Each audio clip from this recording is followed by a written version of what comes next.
नमस्कार, आप सभी का स्वागत है तिवारी एकेडमी में। कैसे हैं आप सभी? आज हम बात करने वाले हैं अलंकार की, फिगर ऑफ स्पीच। आप जानते हैं कि इसके पहले 21 अध्यायों पर हमने वीडियोस बनाए हैं और मुझे उम्मीद है कि आपने उन वीडियोस को ज़रूर देखा होगा। आज अलंकार पर चर्चा करेंगे, जानेंगे अलंकार के बारे में सब कुछ। इस बात का ध्यान रखकर ये वीडियो बनाया जा रहा है कि ये जो है कक्षा 8 और उसके आसपास की जो कक्षाएँ हैं उनके विद्यार्थियों के लिए उपयोगी होगा। लेकिन इसके बावजूद अगर आप किसी कॉम्पिटिटिव एग्ज़ाम की तैयारी कर रहे हैं जिसमें हिंदी व्याकरण का भाग आता हो, महत्वपूर्ण हो, तो उसमें भी यह वीडियो आपके लिए सहायक सिद्ध होगा। तो देखिएगा इस वीडियो को ध्यान से। शुरू करते हैं। लिखा है, निम्नलिखित पंक्तियों पर ध्यान दीजिए। अब ये पंक्तियाँ क्या लिखी है मैं आपके सामने पढ़ता हूँ, ध्यान से सुनिएगा। लिखा है, तरनी तनूजा तट तमाल तरुवर बहु छाए। आगे लिखा है, तू मोहन कै उर्बसी है उर्बसी समान। एक लिखा है, पीपल पात सरिस मन डोला। अब इनका अर्थ समझिएगा थोड़ा सा। यहाँ पे ये बताया है कि ये पंक्तियों में शब्दों को सुंदर ढंग से बुना गया है। लिखा है, तरनी तनूजा तट तमाल तरुवर बहु छाए। लिखा है, तू मोहन के उर्बसी है उर्बसी समान। लिखा है, पीपल पात सरिस मन डोला, है ना, ताकि भाषा में चमत्कार उत्पन्न हो। पहली पंक्ति में त वर्ण की आवृत्ति जो है वो बार बार हुई है। तरनी, तनुजा, तट, तमाल, तरुवर, इस तरह से। दूसरी पंक्ति में मन की तुलना पीपल के पत्ते से की गई है। पीपल पात सरिस मन डोला। तीसरी पंक्ति में उर्वशी शब्द का प्रयोग 2 बार हुआ है, लेकिन दोनों के अर्थ अलग अलग हैं। और चौथी पंक्ति में हृदय की तुलना नील गगन से की गई है, जो पंक्ति इस PDF से नदारद है। इस प्रकार के प्रयोगों से काव्य की सुंदरता क्या होती है? बढ़ जाती है, और ये काव्य के आभूषण कहलाते हैं, या फिर कहलाते हैं क्या? अलंकार। अलंकार का अर्थ ही आभूषण होता है। जिस प्रकार आभूषण शरीर की शोभा बढ़ाते हैं, ठीक उसी प्रकार काव्य का सौंदर्य बढ़ाने का काम जो है वो अलंकार करते हैं। काव्य का सौंदर्य बढ़ाने वाले चमत्कार को व्याकरण में क्या कहते हैं? अलंकार कहते हैं। अब हम बात करेंगे अलंकार के भेद की। अगर कोई आपसे परिभाषा पूछे, बताइए अलंकार की परिभाषा क्या है, सरल शब्दों में एक वाक्य में कहेंगे कि काव्य का सौंदर्य बढ़ाने वाले चमत्कार को व्याकरण में अलंकार कहते हैं। इस तरह से जब हम इसके भेद की बात मानेंगे तो कहेंगे कि एक शब्द अलंकार होता है, एक अर्थालंकार, जिसके बारे में लिखा हुआ है कि अभी जो उदाहरण हमने ऊपर देखे थे उनमें अलग अलग अलंकारों का प्रयोग किया गया है। जब हम बहुत ध्यान से देखते हैं तो हमें क्या पता चलता है कि कहीं शब्द के स्तर पर चमत्कार उत्पन्न किया गया है, तो कहीं अर्थ के स्तर पर। उदाहरण क और ग शब्द में स्तर पर सौंदर्य की वृद्धि हो रही है, उदाहरण ख और घ में अर्थ के स्तर पर सौंदर्य है। यानी पहले और तीसरे वाले में जो है शब्द के स्तर पर सौंदर्य की वृद्धि हुई है। कैसे?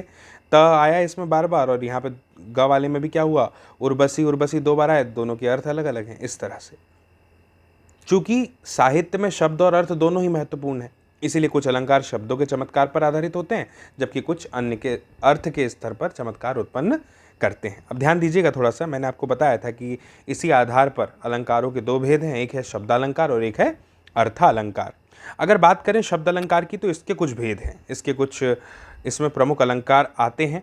जब भी हम कहेंगे कि शब्दों में चमत्कार उत्पन्न करना हो तो और काव्य को सजाना हो, तब वहाँ पर शब्द अलंकार का उपयोग होता है। जैसे कि एक है अनुप्रास अलंकार, एक है यमक और एक है श्लेष अलंकार। अब ये अनुप्रास अलंकार क्या होता है? यहाँ पर ना रिपीटेशन देखेंगे आप, एक ही वर्ण का, एक ही वर्ण की आवृत्ति एक से अधिक बार होती है, वहाँ पर अनुप्रास अलंकार होता है। जैसे चारु चंद्र की चंचल किरणें खेल रही थी जलथल में, यहाँ पर च वर्ण की आवृत्ति बार बार हो गई, यहाँ पर अनुप्रास अलंकार होगा। अब ये यमक अलंकार क्या होता है?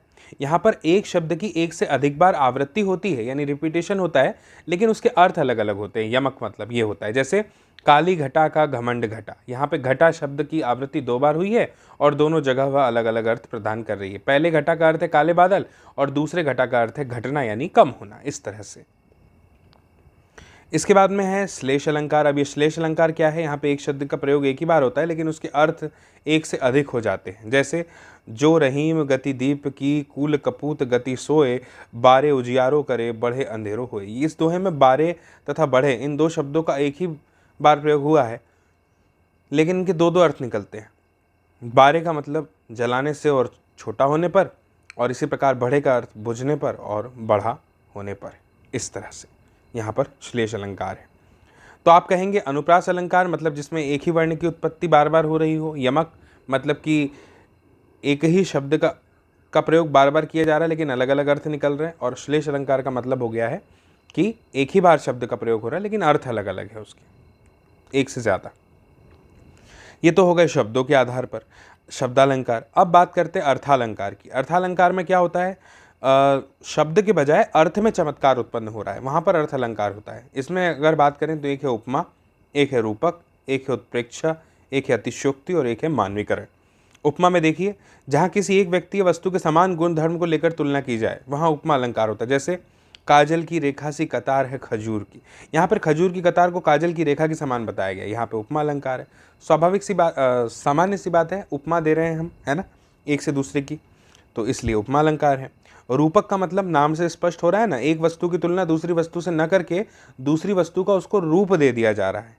उदाहरण से अच्छे समझेंगे आप। देखिए लिखा है चरण कमल वंदो हरिराई, यहाँ भगवान के चरण और कमल को एक कर दिया गया है। यहाँ यह अभेद बना हुआ है कि किसकी तुलना किससे की गई है।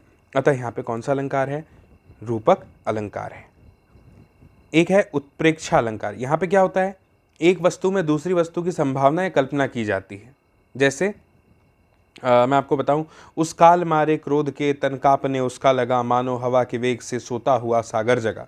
यहाँ पर अभिमन्यु की मृत्यु के बाद अर्जुन के क्रोध की संभावना समुद्र के उफानों से की गई है। साथ ही मानो शब्द का भी प्रयोग हुआ है। यहाँ पे उत्प्रेक्षा अलंकार है। जब एक वस्तु से दूसरी वस्तु की संभावना और कल्पना की जा रही है वहाँ पे उत्प्रेक्षा अलंकार जन्म लेता है। और ये भी बताया है कि इसमें मनो, मानो, मनु, जानो, जनु आदि शब्दों का प्रयोग किया जाता है। फिर लिखा है अतिशयोक्ति अलंकार। जहाँ किसी वस्तु या बात का वर्णन बहुत बड़ा चढ़ाकर किया जाता है वहाँ अतिशयोक्ति अलंकार होता है। जैसे हनुमान की पूंछ में लगन न पाई आग, लंका सिगरी जल गई, गए निशाचर भाग। अब यहाँ हनुमान की पूंछ में आग लगने और लंका के जलने तथा राक्षसों के भागने का वर्णन बड़ा चढ़ाकर किया गया है, अतः यहाँ अतिशयोक्ति अलंकार है। इसके बाद है मानवीकरण। जब किसी निर्जीव वस्तु का वर्णन सजीव वस्तु से किया जाता है तो उसे मानवीकरण अलंकार कहते हैं। जैसे सागर के ऊपर नाच नाच करती है लहरें मधुर गान। यहाँ समुद्र जल की लहरों को सजीव दिखाया गया है, उनका वर्णन मानव की तरह किया गया है, अर्थात मानवीय क्रियाएं समुद्र के जल पर आरोपित की गई है और यहाँ मानवीकरण अलंकार है। इस तरह से कुछ बातें जो हमें ध्यान में रखनी है कि काव्य का सौंदर्य बढ़ाने वाले चमत्कार को व्याकरण में अलंकार कहते हैं। जहाँ शब्दों में चमत्कार उत्पन्न करके काव्य को सजाया जाता है वहाँ शब्द अलंकार होता है। शब्दालंकार के तीन भेद कौन कौन से देखे हमने, अनुप्रास, यमक और श्लेष। जिस काव्य में शब्द के बजाय अर्थ में चमत्कार उत्पन्न हो रहा हो वहाँ पे अर्थालंकार होता है। जिसके पांच भेद देखे कौन कौन से, उपमा, रूपक, उत्प्रेक्षा, अतिशयोक्ति और मानवीकरण। उम्मीद है आपको ये अध्याय समझ में आया होगा, वीडियो पसंद आया होगा। जो भी आपके विचार हैं कमेंट बॉक्स में कमेंट करके ज़रूर बताइएगा और अपने सभी दोस्तों, मित्रों, साथियों, सहपाठियों, परिजनों के साथ में इस वीडियो को ज़रूर शेयर कीजिएगा ताकि वे लोग भी देख पाएँ इस वीडियो को, समझ पाएँ इस जानकारी को। बाकी मेरी आपसे फिर जल्दी मुलाकात होगी अगले नए अध्याय में, नई जानकारी के साथ में, नए वीडियो में, और तब तक के लिए आप सभी को मेरा नमस्कार।